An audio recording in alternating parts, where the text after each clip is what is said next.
우리가 너희의 죄의 짐들을 사하여 준 것 같이 우리를 사하여 주시옵고 우리를 시험에 들게 하게 하시고 다만 악에서 구하시옵소서. 나라와 권세와 영광이 아버지께 영원히 있사옵나이다. 찬송가 314장입니다. 314장. 오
어린이들과 어린이들을 축복합니다.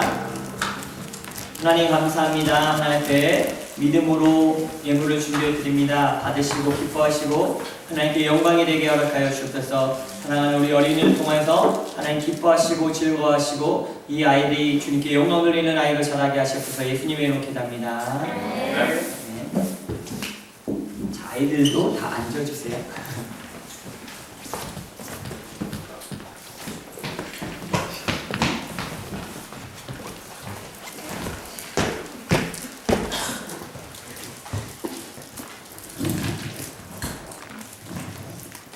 성경 말씀은 에베소서 3장 14절로 21절 말씀. 에베소서 3장 14절로 21절.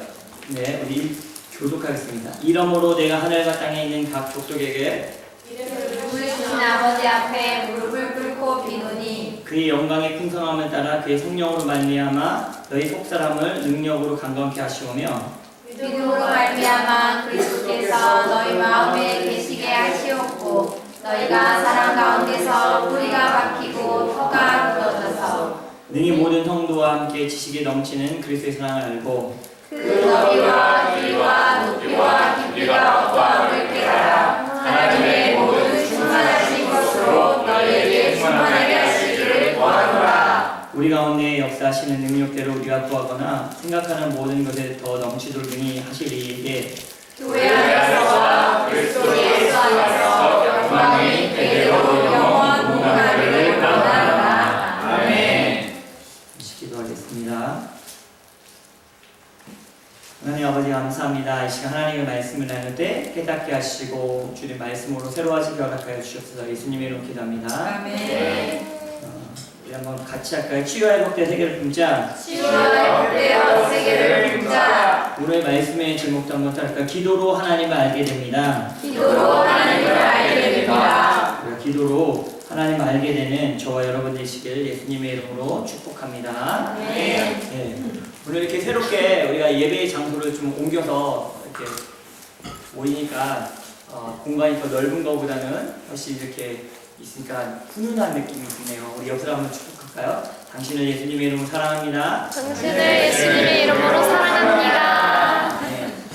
오늘이 2024년도 마지막 주일 예배입니다. 첫 주 예배입니다. 그래서 12월의 첫 주 예배. 그러니까 2024년을 시작한 것이 어제 같은데 이제 마지막 한 달이 남았다는 이야기죠. 이 한 달 동안에도 하나님의 은혜가 여러분에게 넘치길 바랍니다. 오늘은 바울의 기도입니다. 오늘 바울의 기도인데 기도를 보면 영적인 성장을 위해서 예수님에 대한 믿음을 위해서 사랑의 기초를 위해서 이해와 충만함을 위해서 예수님 안에서 축복 이 5가지를 가지고 바울은 기도를 하고 있습니다. 여러분 기도를 통해서 바울은 간절히 원하는 것이 뭐냐면 하나님을 알게 되었으면 좋겠다. 우리 옆 사람 보고 얘기해 주세요. 당신이 하나님을 진하게 알길 원합니다. 당신이 하나님을 진하게 알기를 원합니다. 여러분 목회자들이 성도 어떨 때 제일 기쁜지 아십니까? 그거는 목사님 수고하셨습니다. 선물 이만한 거 해주면 기쁠까요? 그렇죠. 물론 좋습니다. 네. 그리고 교회가 막 건물이 세워지고 그리고 재정이 늘어나고 뭐 교회 물품들 막 악기들 좋은 걸로 바꾸고 스피커 좋은 걸로 바꾸고 했을 때 좋을까요? 물론 좋긴 하겠지만 그것보다도 성도님들이 하나님을 만나고 체험하고 신앙이 자라는 모습을 볼 때 가장 기쁘다는 겁니다. 그래서 여러분이 교회에 올 때, 기도하러 올 때 목회자의 마음은 기쁘다는 겁니다. 그럼 목회자만 기쁩니까? 하나님은 더 기뻐하신다는 것입니다. 그래서 여러분 이 오늘 바울이 목회자적 입장에서 에베소 교회를 위해서 이거를 기도하는 거예요. 우리 에베소 교회 성도님들이 이렇게 자랐으면 좋겠습니다. 내면의 성장, 영적인 성장이 자랐으면 좋겠고 예수님에 대한 믿음이 커졌으면 좋겠고 그 다음에 사랑은 풍성한 자들이 됐으면 좋겠고 그리고 이해와 충만함이 충만해서 다른들을 이해할 수 있도록 그래서 결국은 예수님 안에서의 축복을 받길 바랍니다. 교회 안에서 이 모든 것이 이루어지길 원합니다 라고 5가지를 기도하는데 첫 번째로 자, 한번 읽을까요? 무릎 꿇는 기도. 무릎 꿇는 기도. 자, 14절 말씀 한번 읽어봅시다. 시작. 이러므로 내가 하늘과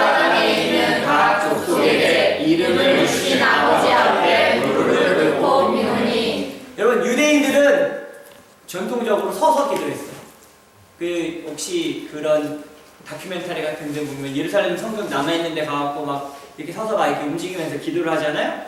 그리고 이제 뭐 서서 기도할 때 뭐 이런 말씀이 나오잖아요. 근데 오늘 바울은 하나님 아버지 앞에 무릎을 꿇고 기도한다라고 이야기하고 있습니다. 여러분 언제 우리는 무릎을 꿇습니까? 무릎 꿇어 봤습니까? 연애할 때 이제 청혼할 때 무릎 꿇는 경우가 있죠. 네. 그리고 높은 사람 앞에 존경하는 사람 앞에 겸손하게 나갈 때 또 간절히 나갈 때 우리는 무릎을 꿇습니다. 그리고 장인 장모님, 시어머니, 시아버지를 만날 때 무릎을 꿇기도 하고 또 스승님을 만날 때 그럴 때기도 하고 이 얘기는 무엇입니까? 존중하고 섬긴다는 의미고 간절함을 의미하는 것입니다. 무릎 꿇고 기도한다는 것은 그만큼 간절하게 바울이 기도했다는 것을 의미합니다. 우리 그리스도인들은 세상에 무릎 꿇는 자가 아니라 하나님 아버지 앞에 무릎 꿇는 자가 되어야 될 줄 믿습니다. 네. 하나님 앞에 무릎 꿇읍시다. 우리의 힘으로, 우리의 방법으로, 우리의 의학과 과학으로, 철학으로 풀리지 않는 문제들이 있습니다. 많은 병들이 있죠. 해결할 수 없는 일들도 많이 나타납니다. 그때 우리는 뭐 해야 됩니까? 무릎 꿇어야 됩니다. 기도해야 됩니다. 하나님은 반드시 우리의 기도에 응답하십니다. 우리 이거는 우리 믿음의 고백으로 한번 해봅시다. 하나님은 반드시 우리의 기도에 응답하신다. 세 가지 길로 응답하십니다. 하나님은 어떻게 응답하시냐면 자, 첫 번째는 예스라고 말씀하십니다. 이게 뭐냐면 우리 기도에 바로 응답해 주시고 해결해 주시고 치유해 주시고 문제도 사라지게 해주십니다. 여러분 이렇게 기도해 봤죠? 하나님 바로 응답해 주셨던 기도. 대부분 저 같은 경우는 하나님이 헌신하겠습니다, 뭐 선교하겠습니다, 바로 응답해 주시는데 하나님 좀 물질 좀 주시죠, 좀 뭐 좀 해주시죠 하면 잠깐만 이렇게 하실 때가 되게 많은데 하나님은 예스라고 말씀하실 때, 두 번째는 노라고 말씀하실 때, 이건 뭐냐면 우리의 기도에 노 하실 때가 있는데 우리에게 지금 필요한 것이 아니라 오히려 그 기도가 잘못됐다는, 방향이 잘못됐기 때문에 하나님 노 하는 거예요. 예를 들면 우리 닐라가 엄마 나 칼 좀 주세요, 과일 좀 깎아주게요. 그러면 엄마가 칼 주나요? 큰일 나죠. 안 되죠. 참 다칠 수 있어요. 그러니까 이런 경우에 하나님 이거 해주세요 라고 기도했는데 하나님이 그게 우리한테 필요하지 않은 거예요. 더 위험한 거예요. 그러니까 노라고 대답을 하시는 거예요. 근데 여러분 노도 하나님의 응답입니다. 여러분을 살리기 위해. 근데 보면 하나님은 기도를 거부하시며 다른 길을 제시해 준다는 거예요. 다른 길을 우리에게 주신다는 거예요. 이 길보다 더 좋은 길을 우리에게 준비하셨기 때문에 때로는 노라고 말씀하신다는 거예요. 세 번째는 뭐라고 말씀하시냐면 wait라고 말씀하시는 거예요. 이건 뭐냐면 지금이 그 시기가 아니야. 지금이 그 타이밍이 아니야. 지금 조금 더 기다려야 돼. 조금 더 인내해야 돼 라고 말씀하실 때가 있어요. 하나님은 인내를 요청하시면 미래의 시점을 제한하시죠. 다른 시간을 이야기하시는 거예요. 이번에도 선교팀이 과테말라로 가려고 했는데 이상하게 하나님이 멕시코로 바꿔주셨어요. 웨이트라고 말씀하시고. 근데 그거에서 그 타이밍에서 하나님 멕시코를 가기를 원하셨고 또 이제 다음에는 과테말라를 가든지 어디를 가든지 선교의 일을 하게 하시겠죠. 그러나 하나님은 우리에게 때로는 웨이트라고 말씀하실 때가 있어요. 여러분 기도하는 것들 있잖아요. 그것들이 모두 다 응답되길 바랍니다. 네. 그런데 때로는 웨이트 하실 때가 있어요. 그때는 기다려야 됩니다. 우리의 욕심대로 하지 않고 하나님의 응답을 기다려야 된다는 겁니다. 두 번째로 바울이 교회를 향한 기도의 내용입니다. 첫 번째, 속사람을 감격케 하소서라고 기도를 했어요. 16절 말씀 한번 같이 읽을까요? 시작. 그의 영광의 풍성함을 따라 그의 성령으로 말미암아 너희 속사람을 능력으로 강건하게 하시오며. 여러분 이 겉을 한번 꼬집어볼까요? 어린이 옆 사람 한번 꼬집어볼래? 살짝? 어때요? 아파요? 이 겉사람. 네.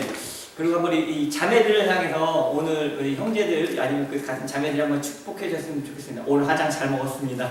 오늘 가장 잘 먹었습니다. 예쁜 옷을 입고 와서. 우리 겉모습이 참 중요합니다. 오늘 우리가 장소를 바꾸면서 이제 우리 부목사님하고 우리 예배 분위기가 좀 바꿔서 부드럽게 만들자. 그래서 이제 편하게 우리 청바지에 착 저렇게 입고 오시고, 저도 오늘 청바지에 저 입으려고 입었다 한번 하다가 그래도 넥타이는 빼고 편하게 오자. 다음부터는 더 편하게 제가 이거 운동복은 하지만 더 이렇게 편하게 하나님 앞에 또 예배 드리는데 더 좋은 분위기를 드렸으면 좋겠다. 그래서 이제 조금 더 전에 커피 한 잔씩 놓고 카페 분위기로 할까? 근데 뭐 이렇게 모이니까 분위기가 바뀌니까 되게 좋더라고요. 네, 좋은 분위기입니다. 근데 우리 이 겉모습이 되게 중요해요. 겉모습을 막 우리가 치장하려고 해요. 근데 성경에서 보라면 겉모습도 중요하지만 속사람이 강건해져야 된다는 거예요. 속사람은 우리 안의 사람, 영의 사람을 의미하는 겁니다. 성형도 하고 화장도 하고 이쁘게도 하고 옷도 잘 맞춰 입어야 되고 멋지게 보이는 것도 중요한데 이건 우리의 삶의 중요한 부분 하나이지만 그런데 영혼을 더 속사람을 예쁘게 꾸며야 된다라고 성경은 말해주고 있습니다. 영혼에 관심이 없는 사람들이 있어요. 우리 육체는 한순간이고 우리 영은 영원한데 대부분은 겉모습에만 관심을 갖는 거예요. 제가 축구를 좋아하고 어릴 때 10대 때 20대 때 축구를 잘했어요. 네, 믿으려나 모르겠지만 그래서 발리슛이라고 해서 공이 이렇게 날려면 바로 이렇게 차는 거를 해갖고 골을 되게 많이 넣었어요. 근데 이제 지금도 매주 목사님들하고 주일날 예배가 끝나면 축구를 하는데 한 5년 6년? 가고 한 10년 동안 발리슛을 넣은 기억이 없는 거예요. 아, 나 이거 되게 잘했었는데 왜 못하지? 하고 묵상을 했더니 제 자신을 묵상을 했더니 뭐였냐면 그러니까 허리가 안 돌아가는 거예요. 발도 높이 안 올라가는 거예요. 그거요? 내 육체가 겉모습이 늙었다는 거예요.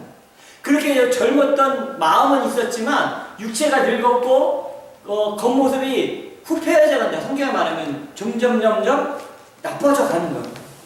그걸 보면서 누구나 사람은 죽게 되어 있는데 우리는 어떤 것을 위해 살아가야 되는가? 오늘 바울이 에베소 교회를 향해서 이렇게 하는 거예요. 겉모습보다 속모습이 강건해져야 된다. 속사람이 강건해져야 된다. 이렇게 말해주고 있습니다. 여러분, 속사람이 강건해지길 예수님의 이름으로 축복합니다. 네. 수요 성경 보고 때 나눈 이야기인데 조용기 목사님의 장모 최자실 목사님이 계십니다. 두 분 다 돌아가셨지만 그래도 조용기 목사님 교회가 한국 전 세계적으로 제일 큰 교회 아닙니까? 그래서 이제 최자실 목사님이 기도를 하시다가 천국을 가게 되셨대요. 이렇게 환상 중에 갔는데 그래도 자기 사위가 전 세계적으로 제일 큰 교회라고 능력이 막 예배 시간에 막 치유가 일어나고 막 이런 놀라운 기적들이 일어나잖아요. 그래서 예수님께 물었대요. 전 세계에서 하나님의 가장 위대한 종이 누구입니까? 은근히 그 조용기 목사님이라고 얘기하길 기대했던 거예요. 그랬더니 너 그 근데 가장 세계에서 가장 위대한 종이 한국에 있다. 딱 그러시는 거야.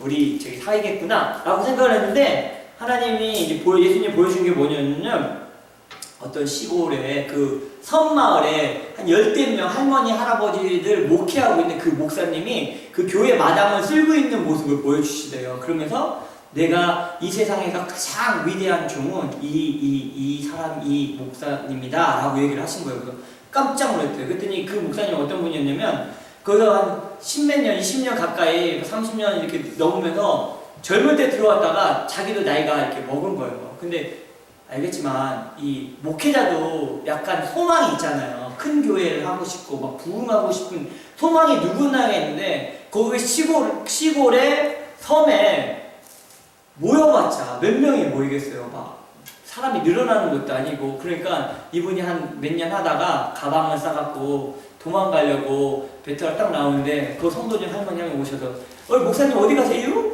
언제 돌아와요? 이렇게 물어봤다는 거예요. 그러니까 도망가려다가 갈 때마다 그 얘기를 듣고 다시 짐 싸서 돌아오시고 했대요. 그러면서 그래도 몇십 년째 거기서 목회를 하고 계셨대요. 그러면서 하나님이 하신 얘기가 이 세상에서 가장 위대한 나의 종은 그 목사다라고 하셨대요. 하나님은 우리의 겉모습을 보는 것이 아니라 우리의 마음과 우리 영혼을 더 소중히 여기고 계시다는 겁니다. 그러므로 속사람이 강건해지기 위해 기도하는 이 기도는 우리도 당연히 해야 되고 옆 사람을 위해서도 당연히 해야 될 것입니다. 속사람이 강건해지기를 예수님의 이름으로 축복합니다. 네.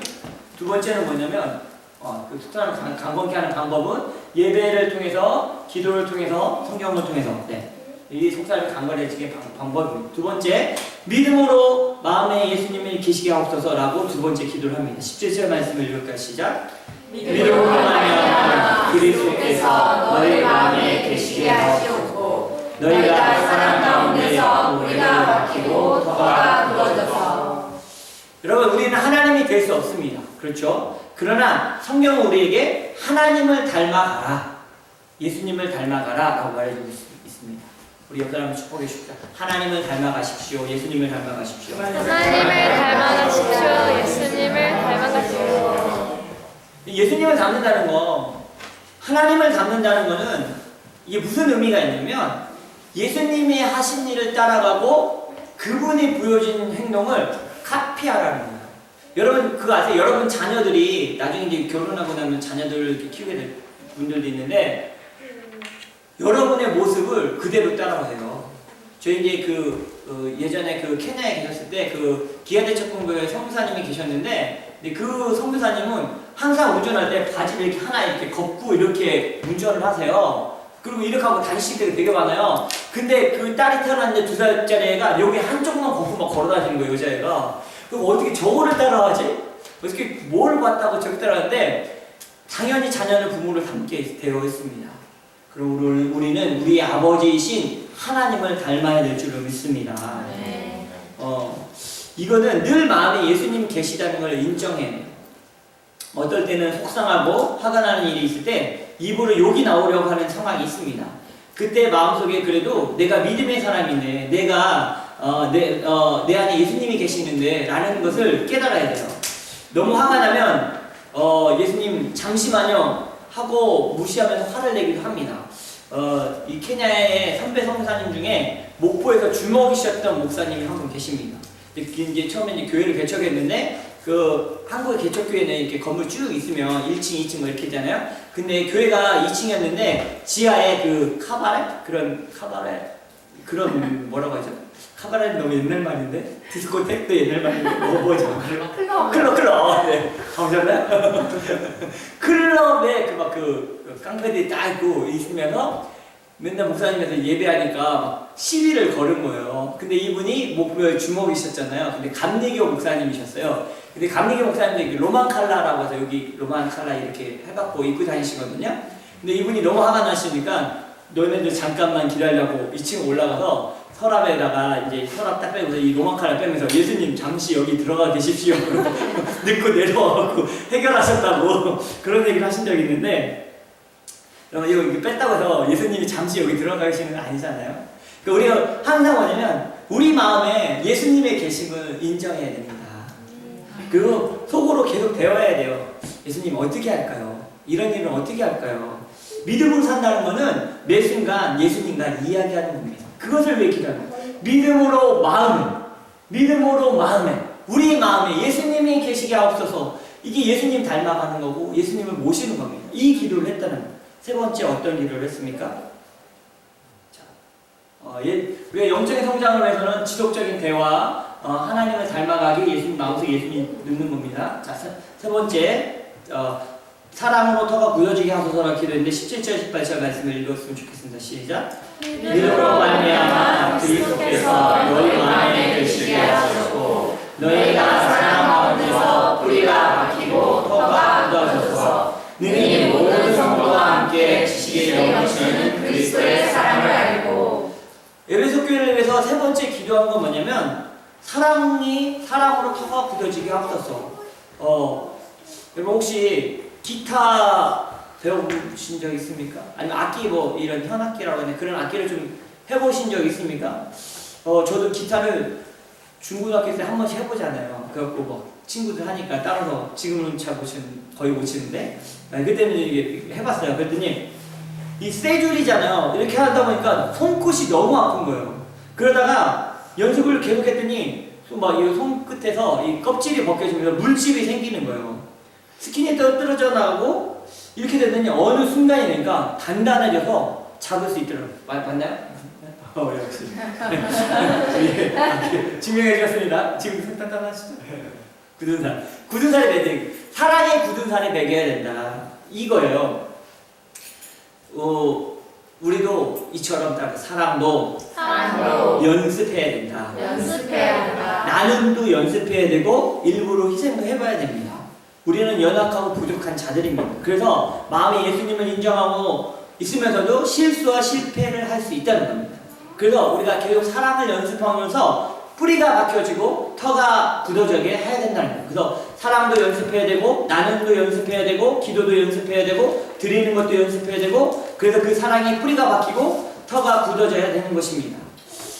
아까도 얘기했지만 그 주일 저녁에 이제 예배 끝나고 이제 목사님들이 한 30여 명 모여서 주일날 예배 후에 축구를 합니다. 그래서 제가 개인적으로 이제 거기에 모이는 목사님들, 이곳에 이 밴쿠버 지역에 사역하는 목사님들 아니십니까? 그래서 매년 이 성탄절 쯤 되면 제가 선물을 해드렸어요. 뭐 장갑을 선물해드린다든지 토시를 해드린다든지. 근데 이번에는 목사님들에게 이제 비닐을 좀 다 선물해줘야겠다 하고 오더를 해갖고 오늘 가서 좀 나눠드릴 건데 일부러 그렇게 하는 이유가 있습니다.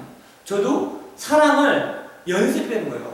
그리고 제가 언제 한번 이 30명, 40명의 목사님들에게 선물을 이렇게 해갖고 섬겨보겠습니까? 여러분도 사랑을 연습해야 되는 것입니다. 그래서 우리 성탄절날 25일날 부목사님께서 집을 오픈하십니다. 짜잔. 그 요리를 중국 뭐 맛있는 거 하신대요. 그리고 우리도 각자 뭐 음료수도 가져가고 요리를 조금씩 가져가겠죠. 이거는 무엇입니까? 사랑을 나누는 거 아니에요?